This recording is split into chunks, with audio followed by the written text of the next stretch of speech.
Muling nagpaalala ang COMELEC sa mga komandidato sa eleksyon 2025 na magsumite ng Statement of Contributions and Expenditures o SOSE. Kaunti pa lamang daw kasi ang nagpapasa kahit wala na lang 2 linggo bago ang deadline sa June 11. Nakatutok si Sandra Aguinaldo. Ngayong tapos ng eleksyon, panahon na ng pagpa-file ng Statement of Contributions and Expenditures o SOSE ng mga kandidato na naluman o natalo. Sa SOSE ay dinedeklara ang detalye ng pinagkagastusan nila sa eleksyon, ang natanggap nilang donasyon, at maging kung sino ang mga donor. Sa June 11 na ang deadline ng filing ng SOSE, pero ayon sa COMELEC, kakaunti pa lang ang nagsusumite. Wala pang 10 ang nagpapasa ng SOSE, at least dito sa main office ng COMELEC. Dito kasi sa main office ang tinatanggap natin ay mga posisyon ng senador at saka kongresista at party list. Nauna nang sinabi ni COMELEC Chairman George Erwin Garcia na bubusisiin nila ang mga isusumiteng SOSE gaya halimbawa ng mga kandidatong inendorso ng mga artista at influencer.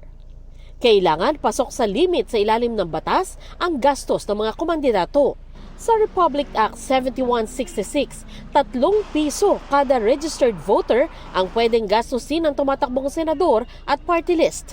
5 piso kada botante naman kung walang suporta ng partido ang tumatakbo. Samantala, naghahanda na ang COMELEC sa parliamentary elections sa Bangsamoro Autonomous Region in Muslim Mindanao o BARM. Pero nababahala ang komisyon na hanggang ngayon hindi pa malinaw kung ano ang gagawin sa 7 parliamentary seats na nakalaan para sa lalawigan ng Sulu.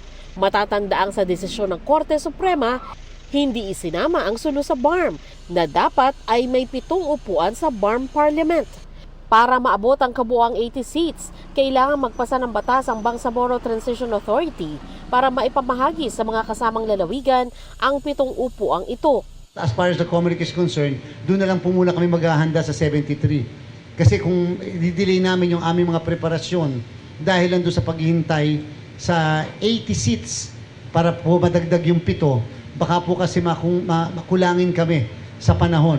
Kaugnay naman sa barangay and SK elections sa Disyembre, nanawagan ng COMELEC sa administrasyon na bigyan din ng dagdag na 2,000 pesos ang mga gurong magsisilbi, gaya ng natanggap ng mga guro sa nagdaang eleksyon. Hiningan pa namin na reaksyon dito ang Malacanang. Para sa GMA Integrated News, Sandra Aguinaldo, nakatutok 24 oras.